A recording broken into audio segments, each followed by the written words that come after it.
What's up guys, RGT85 here, and today on the channel I want to talk about two stories that are circling on the internet right now that are absolutely insane. The first story we're going to talk about is Super Mario Party. Now of course Super Mario Party comes out in about 2 weeks, but it looks like somebody somehow got an early copy of the game, a physical copy, put this copy of the game on eBay and sold it for an astronomical amount. So I want to go over this story, look at the details of it, see if there's anything sketchy about it, and then talk about how much this game actually sold for and why it's kind of dumb that somebody would pay that high amount. And then of course the second story, has the Nintendo Switch's virtual console been leaked? Data miners have found something very interesting that has a lot of people buzzing and a lot of people talking. I've looked at the information myself and I've come to some conclusions and some things that you might not want to hear when it comes to this. So how much did the Super Mario Party sell for? What is going on with the Nintendo Switch virtual console? Is this something that's actually coming? Sit back, relax, make sure you subscribe to the channel, and let's jump into these stories. Hey, RGT85. Hey, Sean. Oh my God, it's Stevie Richards!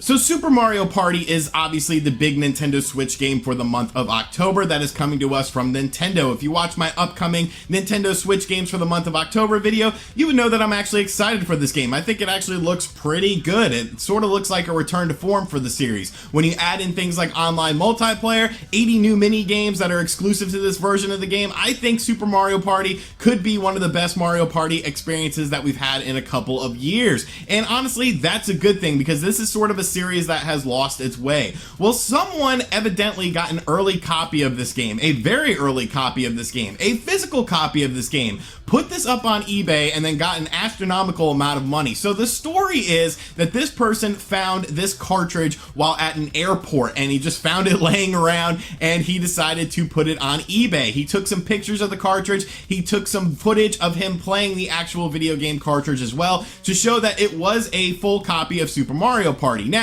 I don't think this would have come from like a game store or something like that because we're about 2 weeks out at the time of this filming from Super Mario Party coming to the Nintendo Switch. And when I worked at GameStop, usually you would get games maybe 3 to 4 days, maybe even a week in advance to have in the store for when a big release was coming, but it was never something like 2 weeks. You would never sit on that inventory for about 2 weeks with this game. So I kind of think that maybe this person got it in a shady manner, and when you look at where this listing from eBay was coming from, it was coming from Seattle, Washington. Now, last time I checked, Seattle, Washington is pretty close to Nintendo of America's headquarters, so it kind of leads to some sketchy things going on. But like I said, this person put up some pictures of the cartridge, put up some pictures and video footage of the cartridge actually working, and then took to eBay to see how much they could get. Do you know how much this person got? Do you know how much money this person got for this game? $7,100. $7,100 shipped out to the winning bidder. And I'm sitting here thinking to myself,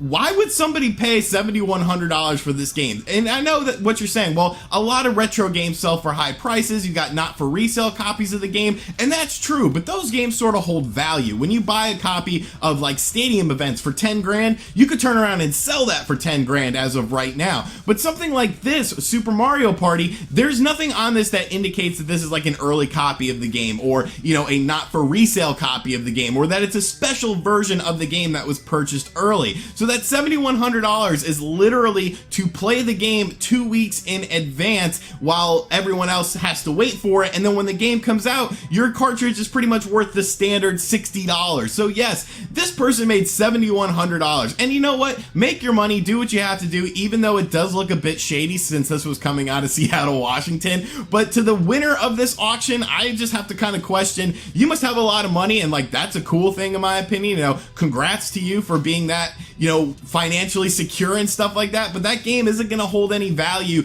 beyond once it releases on the Nintendo Switch. It's just going to be that $60 game. GameStop isn't going to give you a bunch of money for it. So a really interesting story. I can't believe it sold for that much money. You know, maybe like a couple $100, but $7,100. Obviously someone out there really wanted to play Super Mario Party early. But obviously the big story that we have to talk about is this Nintendo Switch virtual console leak leak that is circulating on the internet. Everyone is talking about it, everyone is buzzing about it, everyone is very excited about it. Now, this is stemming from basically somebody looked at the JavaScript object notation in the Nintendo Switch. Yes, these people are getting very clever and crafty when it comes to things like this to look for data information on the Nintendo Switch. And they found some interesting things in the Nintendo Switch's JavaScript object notation, containing references to a virtual console, as well as different formats, including the Super Nintendo, the Game Boy Color, the Nintendo 64, the Game Boy Advance, and the Nintendo DS. Now, that is a hell of a lineup when it comes to systems. I actually talked yesterday on the channel on a video talking about potential upcoming classic systems that we could potentially see,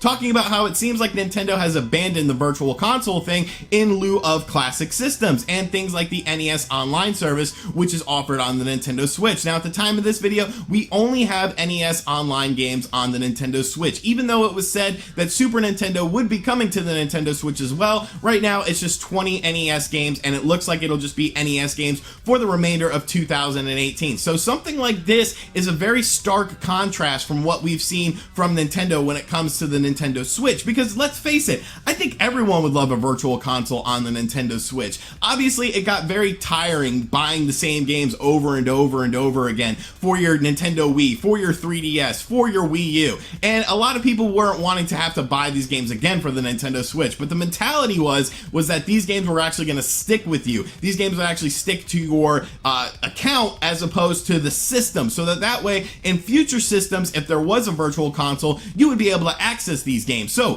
SNES, Game Boy Color, Nintendo 64, GBA, Nintendo DS. Now, one thing that's interesting though is I don't necessarily think that this is indication of a virtual console, and everyone's pretty much running with this saying that it is a virtual console, but there's a few key things that I want to go over that maybe will rain a bit on this parade. First and foremost is the fact that Nintendo themselves have come out and said that the virtual console is dead. The virtual console is no more. So I kind of tend to believe Nintendo on this. I think if you planned on doing a virtual console, you would hype this up. You would talk about it, because the Nintendo library of systems is so vast and there's so many classic games that everyone wants to play and everyone wants a chance to check out, that you would hype this up. You would talk about this in a positive manner. You would want people to be very excited about this. But another thing that's kind of startling to me about this is when you look at the actual systems that are involved, these are all systems that are already available on an eShop, on the Wii U eShop or the 3DS eShop. Super Nintendo, Game Boy Color, Game Boy Advance, N64, Nintendo DS,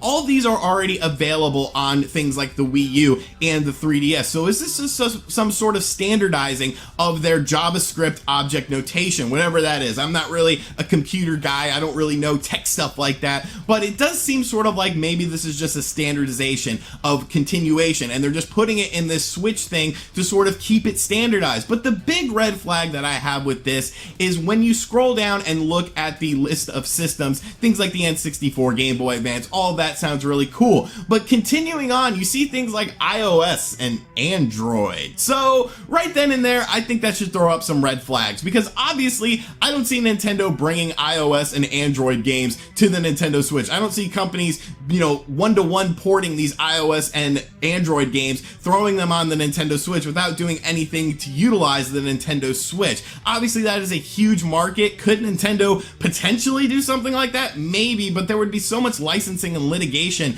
that would take so long to get involved with this to bring things like iOS and Android, a marketplace for iOS and Android to the Nintendo Switch, that I just don't think it seems feasible. So while it would be awesome, while I do hope we get a virtual console, because I would love to play N64 stuff on my Nintendo Switch. That Nintendo Switch screen looks so good. It's so clean. It's so crisp. When you play games like the Sonic the Hedgehog and the Sega Ages collection, I don't think Sonic the Hedgehog has ever looked that good. Even with like HDMI cables and component cables and, different sorts of emulators and stuff like that, I think that game looks absolutely fantastic running on the Nintendo Switch. So I imagine things like the N64, things like the Game Boy Advance would look so clean and so crisp on that system. Even the Nintendo DS, the Wii U did a great job of of handling Nintendo DS emulation, but I just don't think it's coming. I think it's much ado about nothing. While it does make a good headline and things like that, I honestly don't think that this is any indication of a virtual console, just based on the fact